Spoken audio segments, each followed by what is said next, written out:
Hey everybody, it's Aluna Michaels, Esoteric Quantum Astrologer, coming to you to talk to you about the events, the astrology events of October 2017.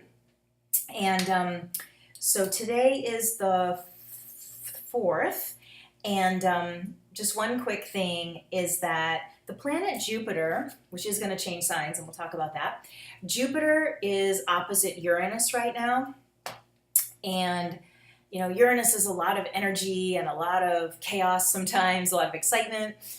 Jupiter is a fun-loving planet too. Sometimes when they oppose each other, it can be extremes though. So just to watch out the next few days. And also we're having a full moon tomorrow, the 5th, which is the sun in Libra and the moon in Aries, which in itself as a full moon can be especially kind of crazy because Aries moon is very impulsive and very emotional, just, because there's a lot of Aries is hot and fiery and has a temper, and then the moon is the emotions. So, excuse me, there can be some jumping to conclusions kind of stuff.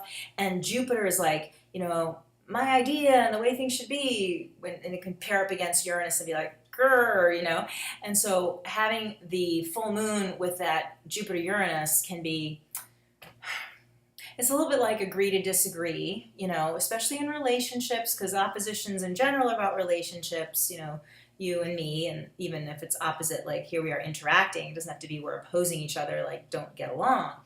But also with Jupiter being in Libra and about to end that cycle and go into Scorpio, which we'll talk about, there can be some of that stuff about relationship things. And this whole month, really, there's so many planets going through Libra, which would always happen, that Venus and Mercury would do that generally in October, but also Mars, it will be in Libra as well. And then, of course, then planets going to Scorpio, including Jupiter is a big one. So there's a lot this whole month about trusting in general, trusting in relationships, even if it's a long relationship where you feel like, of course I trust them. It's like, what deeper level can I go to? How do I not trust in certain ways?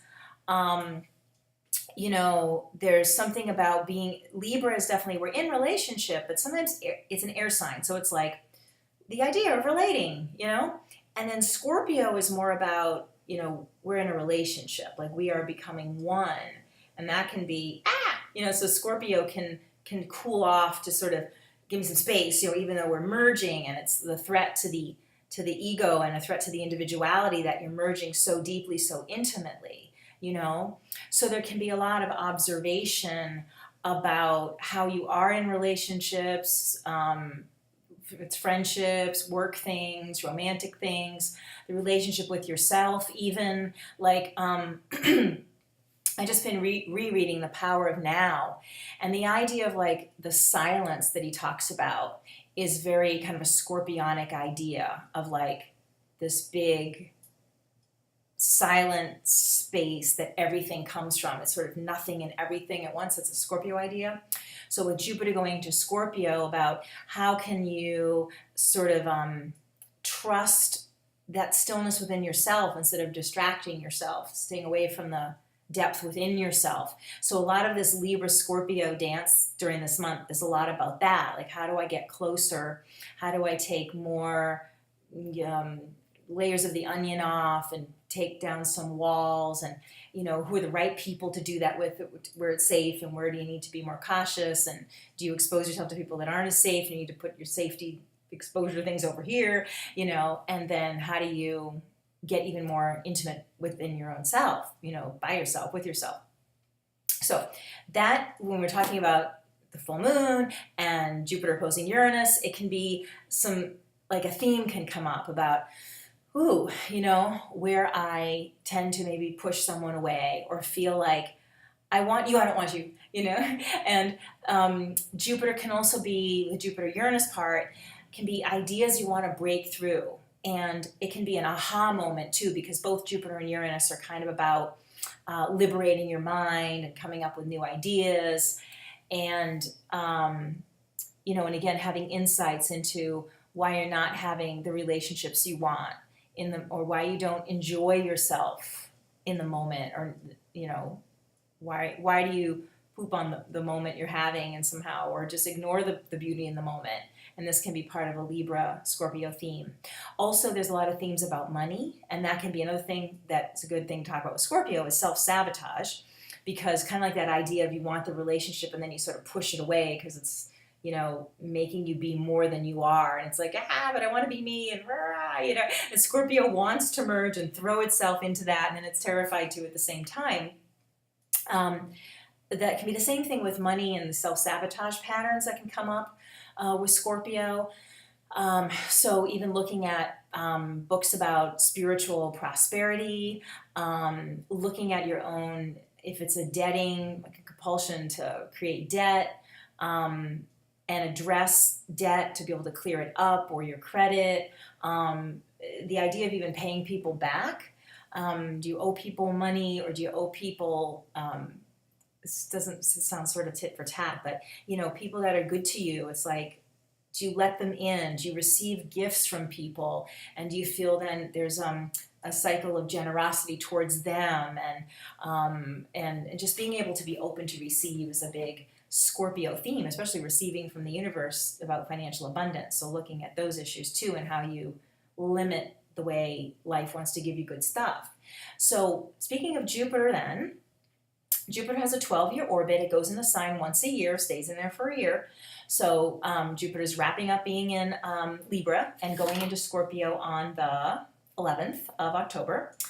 And so that can be just a fun burst once Jupiter goes into a new sign. So it can be great to do some meditations around intimacy and financial solvency, or debt issues, or how you block intimacy, don't feel worthy of closeness, don't feel worthy of abundance, blah, blah, blah, so that you can remove those blocks and be open to those riches, inner riches, outer riches, whatever, closeness with others, things like that. The theme kind of continues into later in the month, because Venus goes into Libra on the 14th, and kind of right away Mercury goes into Scorpio on the 17th.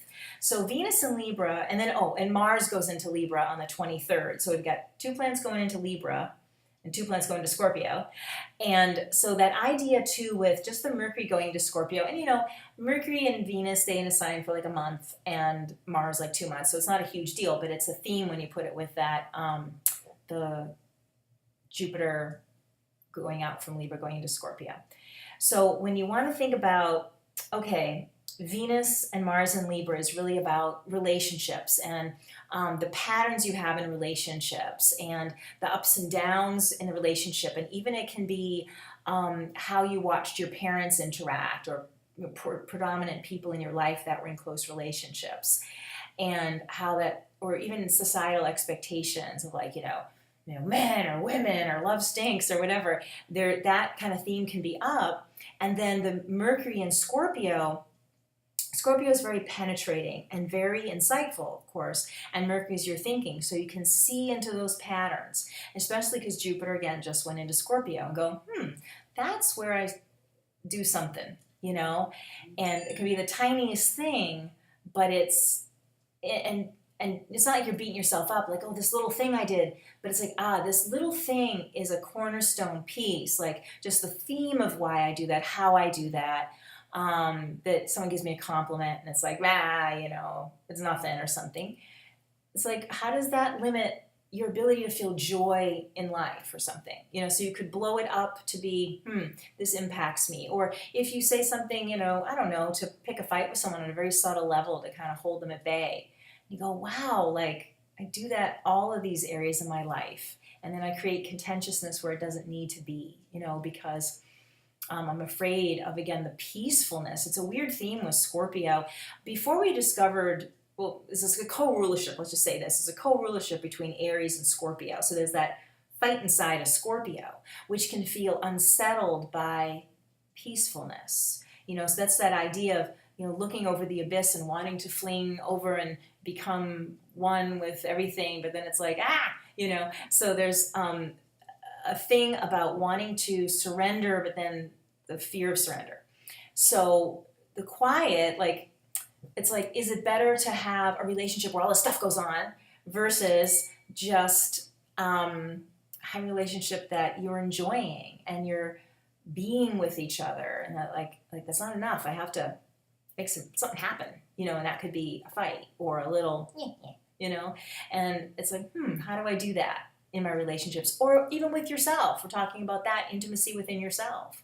Like, well, how do you mean to yourself and pick at yourself? And it's like, wait a minute, you know, that Scorpio can say, no more mean thoughts towards yourself. You know, I had my friend Elizabeth would say if I said something mean, she'd say, hey, stop being mean to my friend. And I love that, you know, because it's like if you could kind of protect yourself from your own self and say, you know, I'm somebody's friend or somebody's wife or husband or daughter or son or, you know, beloved father or mother, like, you know, that person would want me having someone else be mean to me.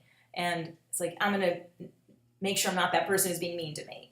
And so you could sniff out those little things that just take your life down a peg or a big peg or, you know, so you can see those themes. So there's a lot of kind of awareness about that sort of stuff if you pay attention to the little things. And again, not to pick on yourself with little things, but to see how that little thing is a theme and it can get carried over and you go, oh, great. I did that. And you can say, oh, here's another chance to not do that. Oop, I kind of did it. Well, I did it with some awareness, so that's a little better and you can see your progress. Because it's probably a deep-seated karmic soul, you know, internal pain pattern.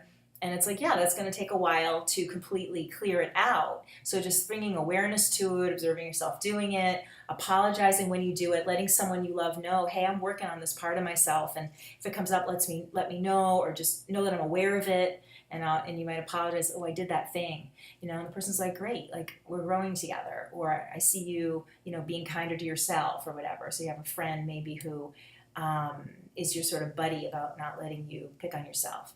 So that's what the month is about primarily, and enjoy that Jupiter going into Scorpio. It's not that a planet's bad when it goes out of, you know, Jupiter's like bad in Libra or something. It's just, you know, we've done it for a year. We want a fresh energy. So we're wrapping up and then going into that new energy. So just enjoy yourself. Think about that self-love, self-appreciation, and the deep appreciation for others, and all of that great stuff. And if you want a session with me, remember it's alunamichaels.com. My phone number is 248-583-1663. That's my cell for calling or texting. You can find my, it's aluna@alunamichaels.com is my email. So have a great month and enjoy the self-discovery of October. Bye for now.